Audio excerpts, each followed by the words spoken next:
इस ई क्लास से जुड़ रहे सभी सुधीजनों को नमस्कार। आज तत्पुरुष समास के व्यधिकरण तत्पुरुष के बारे में हम अध्ययन कर रहे हैं।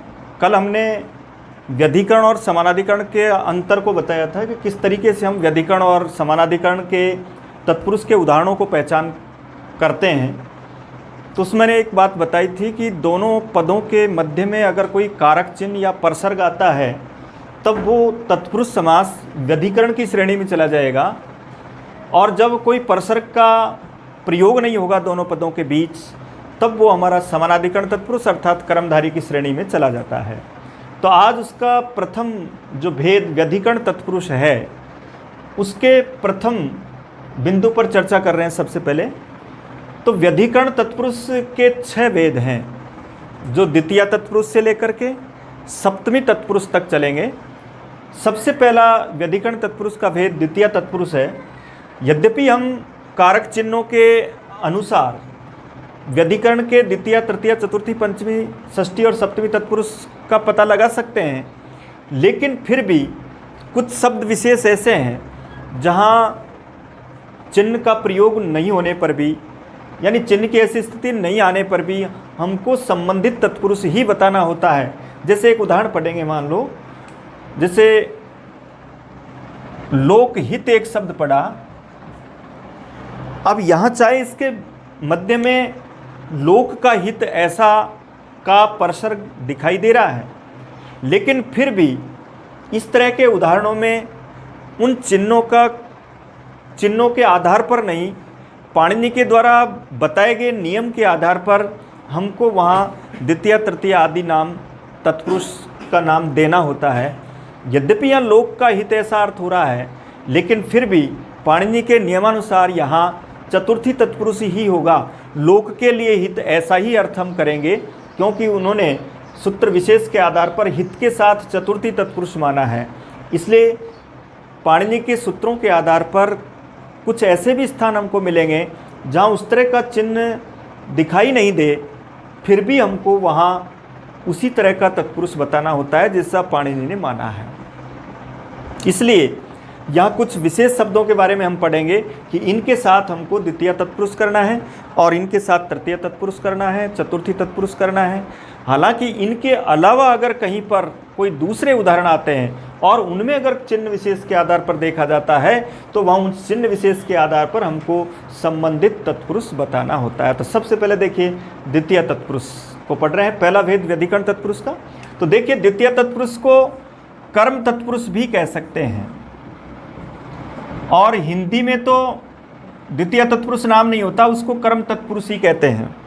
तो इससे दोनों भाषाओं में, भाषा फर्स्ट और भाषा सेकंड जो रीड में लेवल फर्स्ट और लेवल 2 के लिए दोनों ही होती है, उनमें हिंदी और संस्कृत समास में जहाँ संस्कृत में आपको द्वितीय तत्पुरुष उत्तर भरना होगा, वहीं हिंदी में वहाँ कर्म तत्पुरुष उत्तर मांगता है, वहाँ करण तत्पुरुष उत्तर मांगता है। तो इस तरीके से द्वितीय तत्पुरुष का एक दूसरा नाम कर्म तत्पुरुष है। अब देखा गया कि द्वितीय तत्पुरुष कहाँ कहाँ पर होगा। पाणिनि ने तो एक सूत्र विशेष से इसको समझाया कि जहाँ पर किसी भी समस्त पद के उत्तर पद में जहाँ इन परिगणित शब्दों का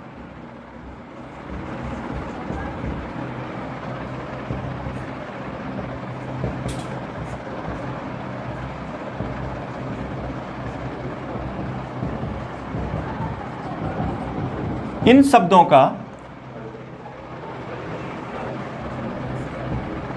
एक पतित शब्द और है।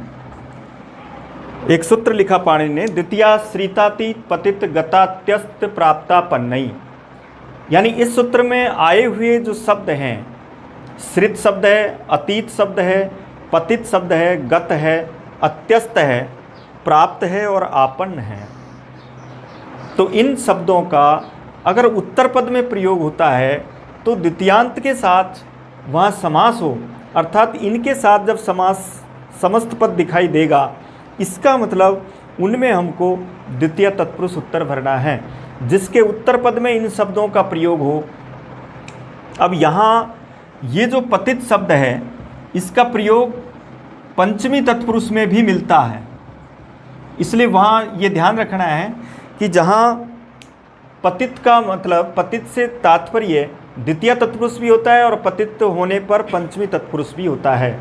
जहाँ नीचे की ओर गमन के रूप में, धरातल से नीचे की ओर गमन के रूप में द्वितीय तत्पुरुष होगा, और ऊपरी स्टात अधय, ऊपर से नीचे की ओर पतन जहाँ हो रहा है वहाँ उसके लिए हम धरातल की ओर जहाँ पतन हो रहा है वहाँ हम पंचमी तत्पुरुष करेंगे। जैसे स्वर्ग से गिरा हुआ तो वहाँ पंचमी तत्पुरुष, जैसे कुएं में गिरा हुआ तो वहाँ हम पतित द्वितीय तत्पुरुष का प्रयोग करते हैं। तो श्रित, अतीत, पतित, गत, अत्यस्त, प्राप्त, आपन, ये शब्द अगर समस्त पद के उत्तर पद में होते हैं तो हम वहाँ उत्तर भरेंगे द्वितीय तत्पुरुष। हिंदी में उसका उत्तर होगा कर्म तत्पुरुष। इसके साथ साथ एक दूसरा कि जब भी कोई सनंत प्रत्यय के पश्चात उ प्रत्यय आता है, जैसे बुभुक्षु शब्द है, इसी तरह जैसे पिपासु शब्द है,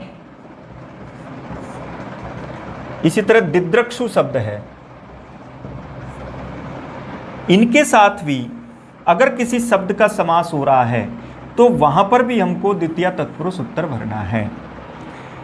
ये नीचे जो 3 शब्द लिखे हुए हैं, बुभुक्षु, पिपासु और दिद्रक्षु, इनमें एक विशेष बात देख रहे हैं आप, इन सब के बाद में उ प्रत्यय है और उससे पहले एक सन प्रत्यय है। यहाँ 2 प्रत्यय जुड़े हुए हैं, और जब किसी धातु के साथ सन प्रत्यय जुड़ने के बाद अगर उ प्रत्यय जुड़ता है तो उसका अर्थ होता है उस क्रिया का इच्छुक। जैसे बुभुक्षु का अर्थ है भोजन करने का इच्छुक, पिपासु का अर्थ है पीने का इच्छुक, और दिद्रक्षु का अर्थ है देखने का इच्छुक। और अगर इसमें उ प्रत्यय को हटा देते हैं और अगर उसमें आकारांत स्त्रीलिंग बना देते हैं तब उसका अर्थ होता है खाने की इच्छा, तब शब्द बनेगा बुभुक्षा।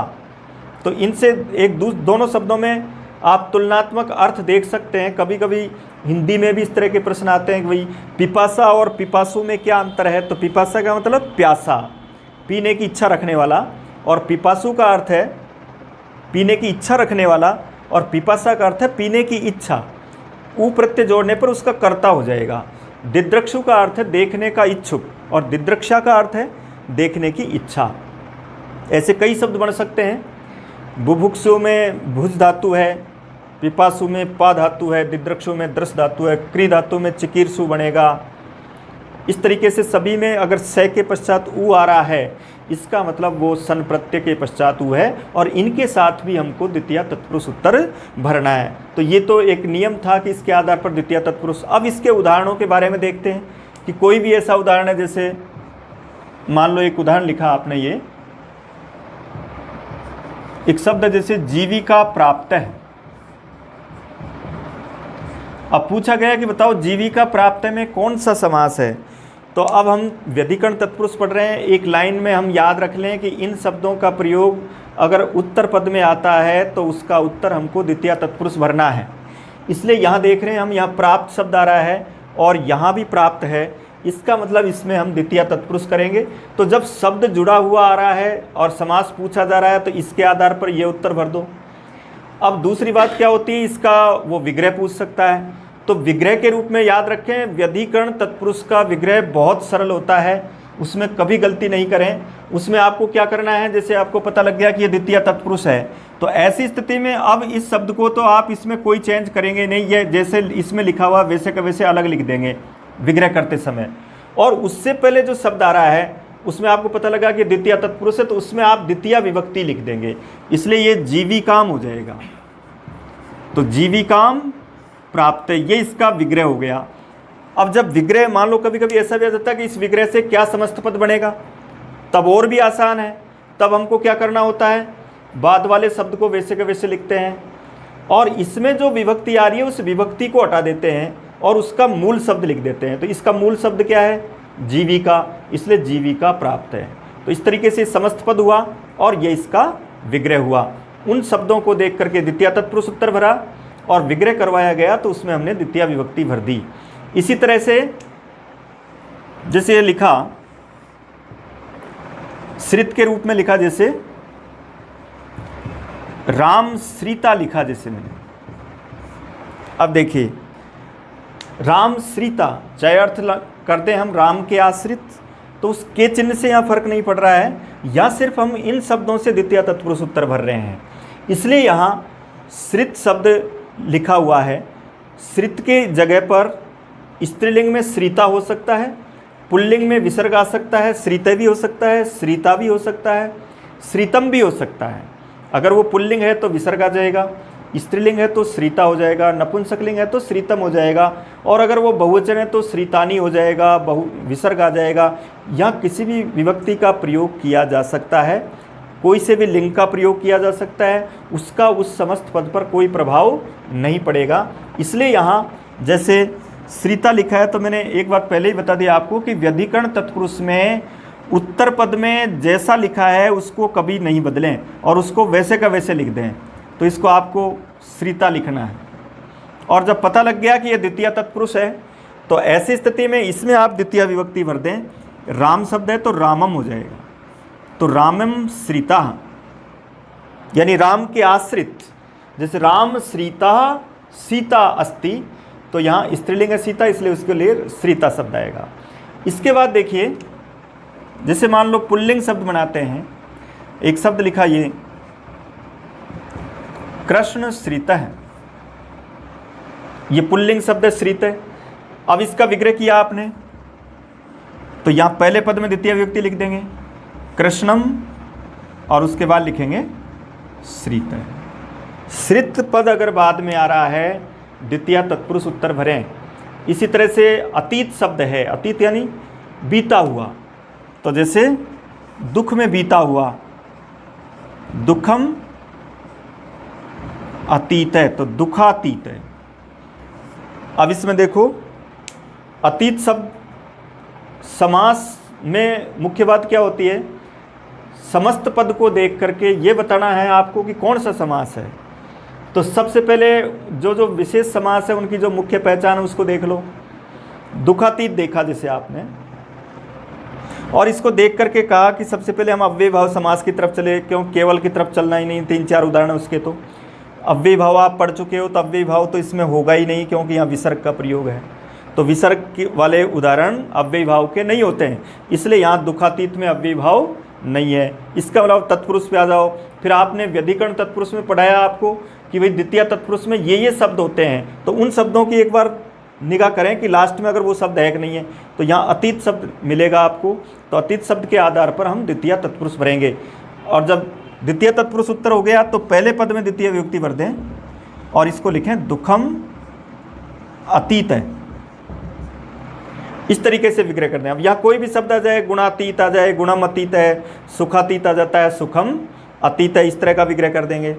इसी तरह से जैसे अगला है पतित शब्द है, जैसे लिखा कूप पतित है,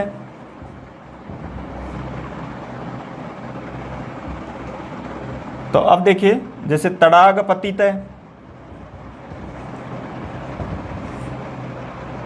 तो कूप पतित है, कुएं में गिरा हुआ, तालाब में गिरा हुआ, तो चिन्ह हालांकि में आ रहा है, लेकिन पतित के साथ द्वितीय और पंचमी और अधोतल की तरफ जा रहे हैं धरातल से, तब वहाँ हमको यहाँ द्वितीय तत्पुरुष करना है, इसलिए यहाँ होगा कूपम पतित है, यहाँ भी होगा तड़ागम पतित है। जिसका स्थान ऊर्ध्व धरातल से ऊर्ध्व की ओर निश्चित हो रहा है, उनमें हम पंचमी तत्पुरुष करेंगे। जैसे स्वर्गात पतित है, स्वर्ग पतित है, इनमें कूप और तड़ाग जैसे शब्दों में हमको द्वितीय तत्पुरुष भरना है पतित के साथ। इसके बाद लिखा है जैसे गत। अब गत के कई शब्द हो सकते हैं, जैसे एक शब्द होता है जैसे दिवंगत है, तो वहाँ पर भी दिवंगत में भी द्वितीय तत्पुरुष होगा, गत शब्द आ रहा है। जैसे आपने लिखा ग्रामगत है, ये लिखा जैसे ग्राम गत है, तो यहाँ उत्तर पद क्या है, गत आ रहा है। इसका मतलब गत के साथ हमको द्वितीय तत्पुरुष करना है और आगत के साथ हमको पंचमी तत्पुरुष करना होता है, क्योंकि आगत के साथ वियोग होता है, और गत के साथ संयोग होता है और संयोग में द्वितीया आती है, इसलिए यहाँ द्वितीया तत्पुरुष करेंगे। तो पहले पद को हम द्वितीया में बदलेंगे, ग्रामम गतः। इसी तरह अत्यस्त है, अत्यस्त का अर्थ भी उसको गया हुआ, इस तरह का प्रयोग करेंगे। जैसे वनम अत्यस्त है,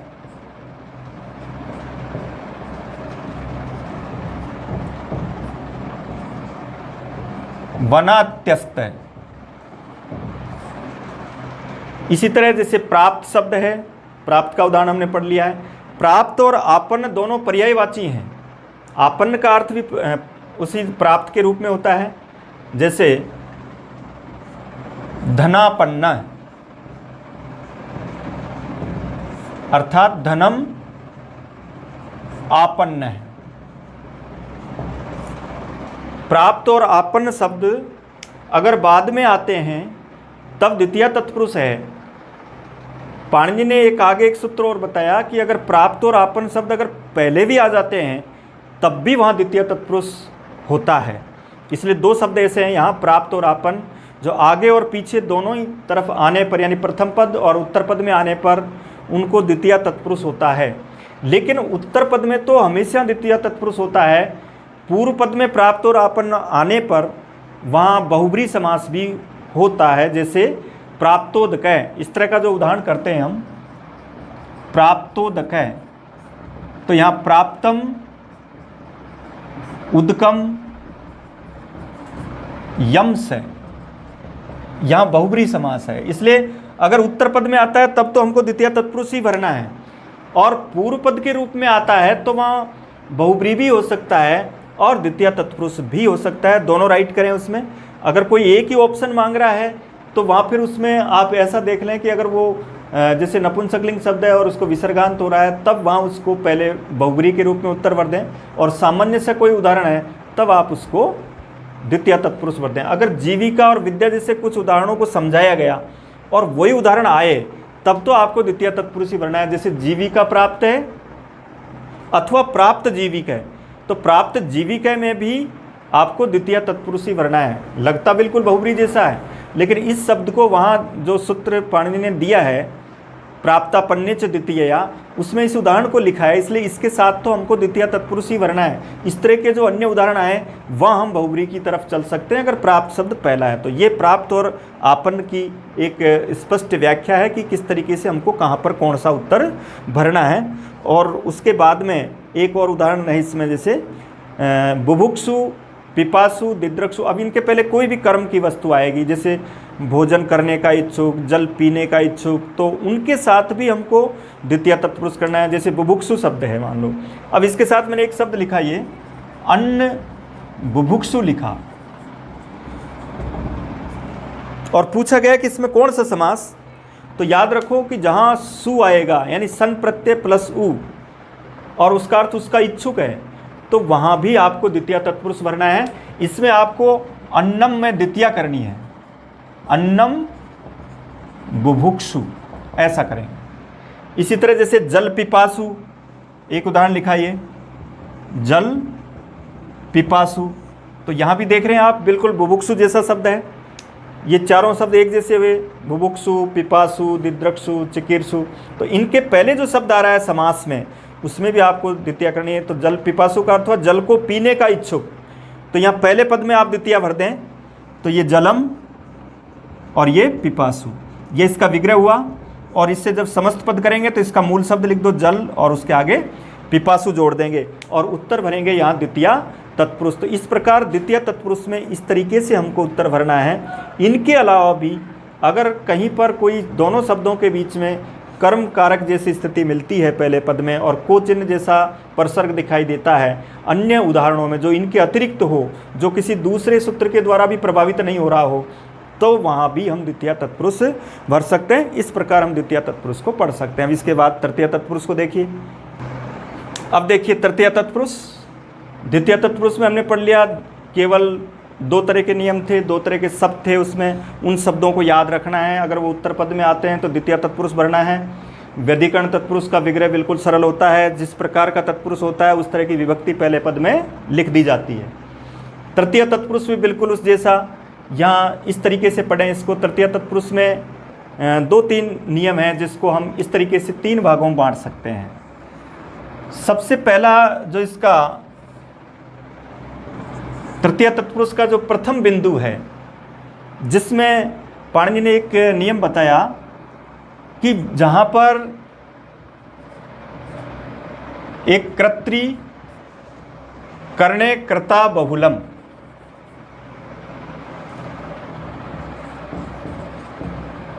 और इसके साथ कृत प्रत्यय, ये पहला नियम है।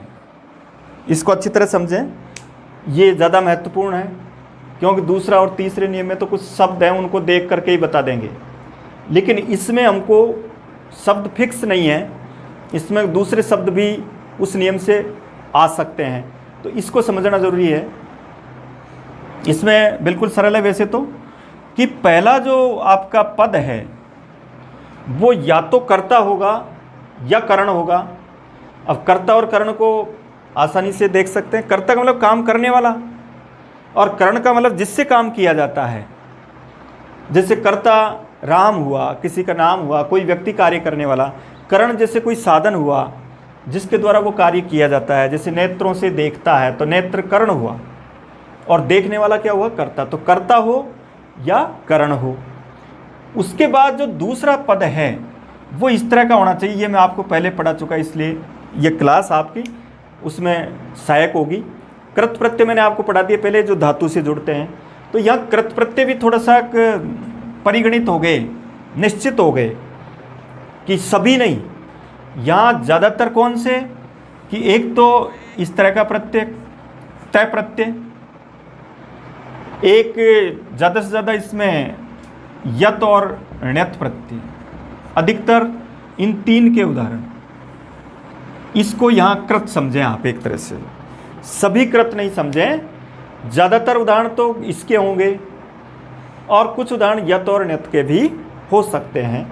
तो अब समझ गए होंगे आप पहले नियम को, कि उत्तर पद जो है उसके साथ या तो तय प्रत्यय से जुड़ा हुआ शब्द, या यत और ण्यत आप को मैंने पढ़ाया कि जहाँ ये आता है पीछे, जैसे पेयम, देयम, ग्लेयम, इस तरह के जो शब्द हैं उनमें। और पहले पद में दोनों या तो कर्ता हो या करण, तो वहाँ हम उसमें आपको तृतीय तत्पुरुष उत्तर भरना है। कुछ उदाहरणों से समझेंगे। देखिए इसके उदाहरण लिखते हैं। पहला, जैसे पहला उदाहरण लिखा मैंने ये, हस्त लिखित है। अब देखिए हस्त लिखित है, इस उदाहरण को देखिए आप। आपसे पूछा गया कि बताओ हस्तलिखित में कौन सा समास है। अब सबसे पहले तो ये देखो 2 पद कौन कौन से हैं। पहला पद हस्त, दूसरा है लिखित। फिर देखो लिखित में तय प्रत्यय है, इसका मतलब एक चीज़ पकड़ में आ रही है, यानी यहाँ तय प्रत्यय है। जब इधर तय प्रत्यय आ गया तो अब यहाँ थोड़ा सा देखने की बात है कि इधर जो शब्द आ रहा है वो क्या है। हस्त यानी हाथ, हिंदी में जैसे अर्थ किया हाथ से लिखा हुआ। हाथ क्या है यहाँ, एक साधन, करण है, इसलिए यहाँ ये करण है और ये तय प्रत्यय है, तो ये कृत में आ गया। इसका मतलब यहाँ तृतीय तत्पुरुष है। अब करना है हमको विग्रह। विग्रह सरल, पीछे वाले शब्द को वैसे के वैसे लिख दो, लिखित है। और पहले शब्द में अब पता लग गया कि तृतीय तत्पुरुष, तो इसमें तृतीय विभक्ति लगा दो, तो क्या होगा, हस्तेन लिखित है। इस तरीके से विग्रह करेंगे। इसी तरह देखिए दूसरा, एक लिखा जैसे हरि त्रातः, यहां भी 2 पद हैं, एक हरि किसी का नाम, एक त्रातः।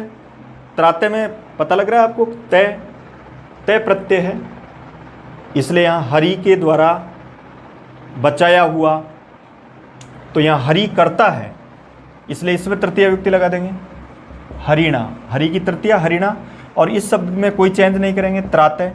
और जब ऐसा आ जाए तो उसको समस्त पद बनाना है, तो इस शब्द को वैसे के वैसे लिख देंगे, इसका मूल शब्द लिख देंगे हरि त्रातः। इस तरीके से करेंगे। एक उदाहरण लिखा जैसे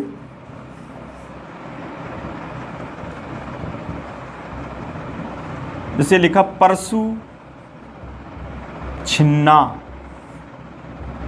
अब देखिए परशु छिन्ना, कभी कभी अर्थ समझ में नहीं आता है किसी उदाहरण का, कोई बात नहीं, लेकिन इतना थोड़ा सा याद रखें, क्योंकि छिन्ना में मैंने आपको बताया था तय प्रत्यय की एक विशेषता बताई थी कि जिसमें अंत में डबल न का प्रयोग होता है वहाँ तय प्रत्यय होता है।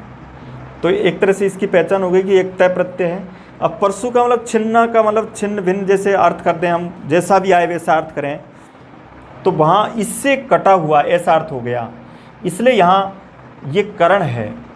और यहाँ पर भी हम तृतीय तत्पुरुष करेंगे, तो ये छिन्ना शब्द लिखा और यहाँ इसको तृतीय विभक्ति कर देंगे, परशुना, परशुना छिन्ना उसके रूप में प्रयोग करेंगे। तो यहाँ इसके बाद देखिए एक लिखा जैसे नख भिन्न, तो यहाँ भी छिन्न जैसा ही भिन्न शब्द है और इसके आधार पर इसमें हमको तृतीया करनी है। नाखूनों से भेदा गया, तो नाखूनों में बहुवचन का प्रयोग कर सकते हैं, तो नखई भिन्न, अंतिम पद वैसे का वैसे जैसा लिखा है। इधर तृतीय विभक्ति होनी चाहिए, तृतीय विभक्ति का एक वचन भी हो सकता है, तृतीय विभक्ति का द्विवचन भी हो सकता है, तृतीय विभक्ति का बहुवचन भी हो सकता है। जिससे आप काम कर रहे हैं, अगर वो एक संख्या में है तो एक वचन हो जाएगा, अगर वो दो संख्या में है तो द्विवचन हो जाएगा, और बहुत सारी संख्याओं में है तो नाखून दो से अधिक होते हैं, इसलिए वहाँ रामेण रामाभ्याम रामई इस तरह का प्रयोग करेंगे। तो नखई भिन्न इस तरह का प्रयोग करेंगे। इसी तरह देखिए जैसे एक लिखा जैसे तत्कृत है। अब तत्कृत में देखा इसमें दो शब्द है, एक तत् है और दूसरा कृत है। कृत में कत प्रत्यय है और तत् एक सर्वनाम शब्द है। तत् यानी वह, कृत यानी किया गया, यानी उसके द्वारा किया गया, इसलिए यहाँ इसमें तय प्रत्यय के साथ हम तृतीय विभक्ति लगाएंगे। तो तेन, तत्शब्द की तृतीय क्या होती है? तेन, और उसके बाद कृत है। इस तरीके से विग्रह करेंगे। अंत में तय प्रत्यांत शब्द देखें, इधर उसका कोई कर्ता या करण देखें, वहाँ आपको तृतीय तत्पुरुष बनना है। यत और ण्यत के उदाहरण भी देख लीजिए, जैसे ण्यत के आधार पर जहाँ ये का प्रयोग होता है, जैसे एक उदाहरण मिलता है, ये काक पेया,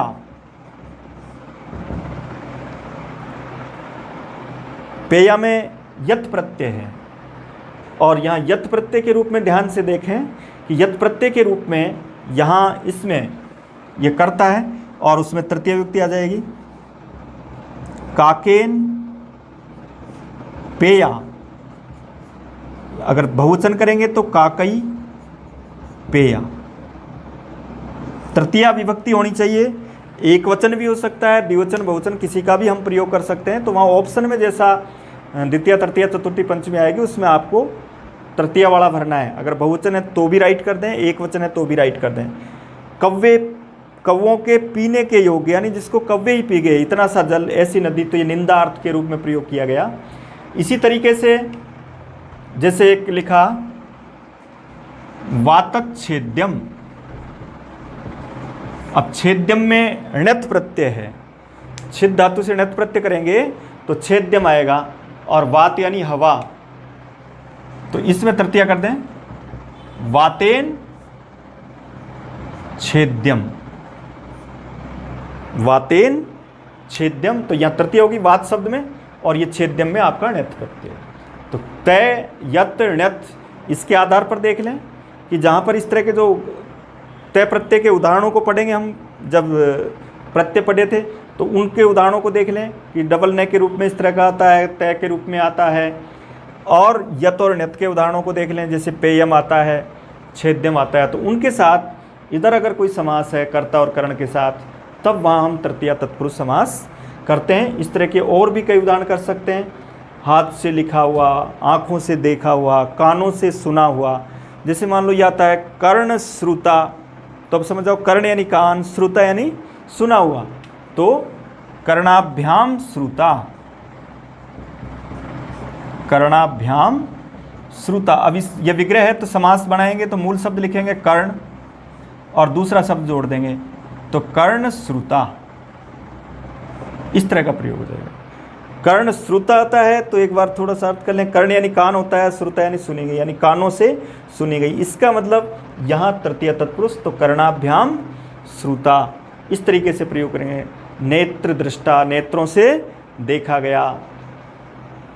मनसा कृता, इस तरह के जितने भी उदाहरण होंगे उनमें सब में हमको तृतीय तत्पुरुष बताना है। इन प्रत्ययों की विशेष बात देख लें कि इस तरह के जब प्रत्यय होते हैं तो वो व्यधिकरण में चले जाते हैं, और जब ये इस तरह के प्रत्यय जब आगे आ जाते हैं तो वो बहुब्री में चले जाते हैं। ये बड़ा अंतर है दोनों में। इसलिए जब कहीं ऐसा होता है कि स्टार्ट में जैसे तय प्रत्यांत आ जाते हैं तो वहाँ पर हम बहुब्री की तरफ चलते हैं, और इस तरह के क्रियापद अगर बाद में आते हैं तब वो व्यधिकरण तत्पुरुष की तरफ चलते हैं। तो ये पहला नियम था तृतीय तत्पुरुष का। क्या याद रखना है? पहला पद कर्ता या करण हो, या तो कोई काम करने वाला हो या जिससे काम किया जाता है वो हो, और उसके बाद अगर कोई कृत प्रत्यांत तो उसमें भी विशेषकर ये तीन तय, यत और ण्यत। तब हम इस तरीके के उदाहरणों में तृतीय तत्पुरुष उत्तर भरते हैं। इसके बाद एक दूसरा शॉर्ट नियम है बिल्कुल, उसमें ये बताया पाणिनि ने कि जहाँ पर तत्कृत अर्थ होता है और गुणवाचक आदि जो शब्द होते हैं उनके साथ भी तृतीय तत्पुरुष समास होता है। उसमें बहुत कम उदाहरण होते हैं, जैसे एक उदाहरण है दूसरे का पहला, जैसे उदाहरण है संकुला खंडय। संकुला से किया गया टुकड़ा तो संकुलिया खंडय। इसको इधर नहीं लिया गया क्योंकि यहां खंड जो शब्द है वो इसकी श्रेणी में नहीं आता है। अर्थ तो इस जैसा कर्ण जैसा अर्थ हो रहा है, लेकिन यहाँ इसकी श्रेणी में नहीं है, इसलिए यहाँ अलग से पाणिनि को सूत्र बनाना पड़ा तृतीया तत्कृतार्थेन गुणवचने, कि जहाँ पर गुणवाचक शब्दों के आधार पर अथवा तत्कृत के रूप में, तो ये तत्कृत का रूप है यानी उसके द्वारा किया गया टुकड़ा, इसलिए तत्कृत अर्थ हुआ संकुला के द्वारा, यानी जो शिल्पी होता है वो अपनी जो उसका हथियार होता है उसके द्वारा जो पत्थर को काटता है तो संकुल या खंड है, इसलिए उसके द्वारा किया गया, ऐसे अर्थ में भी तृतीय तत्पुरुष समास होता है। तो ये कुछ पाणिनि के सूत्र का प्रसिद्ध उदाहरण है, ऐसे पूछ लिए जाते हैं, इसलिए संकुलिया खंड करना है। एक दूसरा इसमें दूसरा उदाहरण दिया धान्यार्थ है, यहाँ अर्थ शब्द है पीछे, इसलिए धान्येन अर्थ है। इसके साथ भी हम तृतीय तत्पुरुष समास करते हैं। यहाँ दूसरे नियम में इस तरह के उदाहरण होंगे जिसके द्वारा किया गया टुकड़ा, अर्थात जहाँ पर ऐसे प्रत्यय नहीं हो और उसके द्वारा किया गया कोई कार्य हो, तब भी वहाँ तृतीय तत्पुरुष समास किए जाते हैं। इस तरीके से ये दोनों नियमों के आधार पर इन उदाहरणों को हम पढ़ सकते हैं। तीसरा जो इसका तृतीय तत्पुरुष का नियम है, तीनों को एक साथ पढ़ेंगे तो यहाँ कर्तृकरण कृत है या तत्कृत के दो उदाहरण के रूप में हमको याद रखना है। इसके बाद तीसरे में कुछ शब्द फिक्स है कि बाद में अगर ये शब्द आते हैं तो वहाँ हम तृतीय तत्पुरुष समास पढ़ते हैं। तो तृतीय तत्पुरुष समास में जो शब्द फिक्स है उसका जो तीसरा नियम है वो इस तरीके से है। देखिए तीसरा जो उसमें कुछ जैसे द्वितीय तत्पुरुष में हमने श्रित आदि शब्द पढ़े थे, उसी प्रकार तृतीय तत्पुरुष में भी कुछ शब्द है निश्चित जिनका उत्तर पद में अगर प्रयोग होता है तो वहाँ भी आपको तृतीय तत्पुरुष उत्तर भरना है। जैसे ये शब्द हैं कुछ, जैसे पूर्व शब्द है, पूर्व सदृश, सम, ऊन, कलह, निपुण,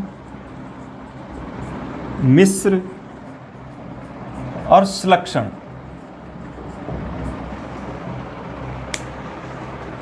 अगर ये शब्द समस्त पद के अंत में हो यानी उत्तर पद के रूप में हो तो वहाँ पर तृतीय तत्पुरुष समास उत्तर भरना है। अब आप कहेंगे कि भूतपूर्व में नहीं आ रहा है, तो भूतपूर्व शब्द केवल समास में उसको हम पढ़ चुके। जो कोई ऐसा शब्द जो किसी समास के लिए एक विशेष उदाहरण बन चुका है वो उस सामान्य नियम में नहीं जाएगा, इसलिए भूतपूर्व शब्द वहाँ चला जाएगा, किसमें? केवल समास में।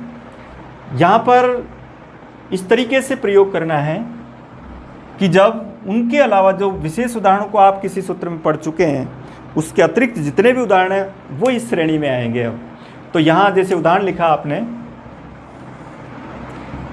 जैसे एक शब्द लिखा मैंने दिन पूर्व है। अब देखिए दिन पूर्व में आपको समास बताना है, तब आप इस नियम के आधार पर उत्तर दे सकते हैं कि पूर्व शब्द अगर बाद में है इसका मतलब वहाँ हमको तृतीय तत्पुरुष भरना है। जब तृतीय तत्पुरुष का पता लग गया तो सीधा उत्तर है पूर्व लिख देंगे और इधर तृतीय लगा देंगे, दिनेन पूर्व है। इसी तरह से वर्ष पूर्व है, इसी तरह मास पूर्व है, इसी तरह सप्ताह पूर्व है, समयवाचक शब्द से इतने समय पूर्व उसके रूप में वहाँ इस तरह का प्रयोग करेंगे। इसी तरह से सदृश शब्द है, सदृश यानी जैसा, उस जैसा, जैसे पिता जैसा। तो अब देखा आपने ये विग्रह लिखा पित्रा सदृश है, ये विग्रह है। अब विग्रह से समस्त पद बनाना है। क्या पहचान बताई मैंने समस्त पद बनाने की? समस्त पद के लिए पहले शब्द का मूल शब्द लिखो। मूल शब्द क्या है? ये, और दूसरे शब्द को उसमें जोड़ दो और ये आ जाता है। तो विग्रह कैसे करना है? सदृश के आधार पर पहचाना तृतीय तत्पुरुष, इसका मतलब इसकी तृतीया लिख दो यहाँ, और उसके बाद दूसरे शब्द को वैसे के वैसे लिख देंगे। तो पित्रा सदृश है। इसी तरह से एक लिखा जैसे मातृ समा, स्त्रीलिंग पुल्लिंग हो सकते हैं, समय भी आ सकता है, समा भी आ सकता है। तो मातृ समा यानी माता जैसी। तो यहाँ पर समा शब्द को ऐसे कैसे, इसमें कोई चेंज नहीं करें और इधर वाले में तृतीय विभक्ति लगा दें। तो मात्रा समा, माता जैसी। सदृश हो गया, सम हो गया। सदृश किसी के पीछे भी लगा सकते हैं, गो सदृश भी कर सकते हैं, गवा सदृश हो जाएगा। इसके बाद ऊन, ऊन का मतलब कमी को कहते हैं। जैसे एक उदाहरण लिखा ये मासो न। कभी कभी दो पद समझ में नहीं आते कि इस समस्त पद में दो पद कौन कौन से हैं। तो यहाँ देखा कि मासो न लिखा हुआ है, इसका मतलब एक मास पद है, दूसरा ऊन पद हो सकता है गुण संधि के रूप में। तो ऊन के साथ हम तृतीय तत्पुरुष भरते हैं, तो ऊन शब्द वैसे के वैसे लिख देंगे बाद में। और इधर शब्द है मास, तो इसकी तृतीया कर देंगे हम, मासेण ऊनः। ये मूर्धन्य स का प्रयोग है। एक मास कम, अर्थात मासा यहाँ सोने जैसी धातुओं को तोलने का एक साधन है। नहीं तो अगर महीने वाला मास होता तो वहाँ दंत्य से होता, इसलिए यहाँ मासेण ऊनः मासोन, इस तरह का विग्रह करेंगे। जैसे एको ने लिखा तो एकेन ऊनः, एक कम। इसके बाद है जैसे कलह शब्द है। अब कलह यानी झगड़ा हो सकता है, तो कलह यानी झगड़ा जो अर्थ होता है, तो उसके साथ कोई भी झगड़ा करने के जो साधन हैं, वाणी रूपी झगड़ा हो सकता है, शब्दों से झगड़ा हो सकता है, पत्थर से झगड़ा हो सकता है, दंड से झगड़ा हो सकता है, सभी के साथ हम तृतीय तत्पुरुष करेंगे। जैसे मान लो वाणी से झगड़ा है, वाणी के द्वारा झगड़ा कर रहे हैं तो वाक कलह हो जाएगा। पत्थरों से झगड़ा है तो प्रस्तर कलह हो जाएगा, दंडों से झगड़ा है तो दंड कलह हो जाएगा। तो यहाँ वाक शब्द की तृतीया क्या होगी? वाचा, वाचा कलह, इस तरह का विग्रह करेंगे। प्रस्तर कलह आ जाए तो प्रस्त्रयी कलह, पत्थरों से झगड़ा। दंडई कलह, इस तरह का हो जाएगा। शब्द कलह, शब्दई कलह, इस तरीके से प्रयोग करेंगे। इसके बाद देखिए निपुण शब्द है। निपुण एक ऐसा शब्द है जिसके साथ हम सप्तमी तत्पुरुष भी करते हैं, याद रखें वहाँ सप्तमी तत्पुरुष भी होता है। तो यहाँ निपुण में तृतीया में कौन होंगे? तृतीया में किस तरह के शब्द आएंगे? तो उसमें इस तरह के शब्द होंगे जैसे आचरण है, व्यवहार है, इनके साथ हमको तृतीय तत्पुरुष भरना है। जैसे आचार निपुण है, व्यवहार निपुण है। आचार से निपुण, सदाचार से, आचरण से जो निपुण है, व्यवहार से जो निपुण है, इस तरह के शब्दों में हमको तृतीय तत्पुरुष भरनी है। और अगर निपुण के साथ कोई विषय वस्तु आती है, जैसे कला में निपुण है, संगीत में निपुण है, तब हम सप्तमी करेंगे और इनमें हमको तृतीया करनी है। तो यहाँ आचार्यण करेंगे, आचार्यण निपुण है, इस तरह का विग्रह करेंगे। व्यवहार निपुण आता है तो भी व्यवहारेण निपुण करेंगे। और इसी के बाद मिश्र और सुलक्षण, इस तरह के जो उदाहरण है, जैसे रस से मिला हुआ रस मिश्र है, गुड़ मिश्र है, तो क्या करेंगे, गुड़ेन मिश्र है, रसेन मिश्र है। इसी तरह गुण संलक्षण है, गुणेन संलक्षण है, इस तरह का प्रयोग कर देंगे। दोनों एक जैसे अर्थ में, निपुण के रूप में। गुण संलक्षण है, गुणेन संलक्षण है। इसके बाद देखिए, इसके अलावा एक उदाहरण इस तरह का भी और याद रखें थोड़ा, एक अवर शब्द के साथ भी होता है, मासेन अवरह, मासा अवरह। वार्तिक के आधार पर अवर के साथ भी तृतीय तत्पुरुष होता है, इस शब्द को भी इसमें शामिल कर लेंगे वार्तिक के आधार पर। और एक इस तरह का और उदाहरण याद रखें, दधना ओदन, दध्योदन, ये भी थोड़ा मुख्य उदाहरण है। दही के साथ चावल, तो दधी शब्द होता है, दधी प्लस ओदन, यण संधि हो जाएगी, ई को ये होकर के दध्योदन बन जाएगा। और ये विग्रह करेंगे दधना ओदन, तृतीया हो जाएगी दधी शब्द की।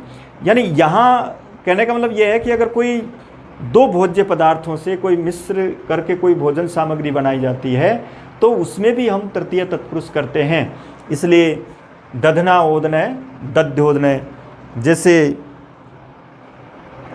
हिंदी में भी तो पूछा जाता है ना, जैसे दही बड़ा में कौन सा समास है, तो उसी तरह का ये उदाहरण है, दधना ओदन, दध्योदन।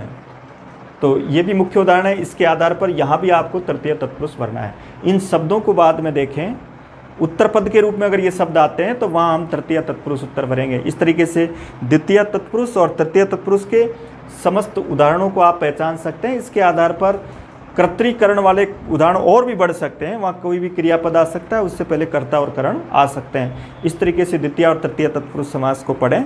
कल की क्लास में आगे के चतुर्थी, पंचमी आदि तत्पुरुष समास के बारे में अध्ययन करें।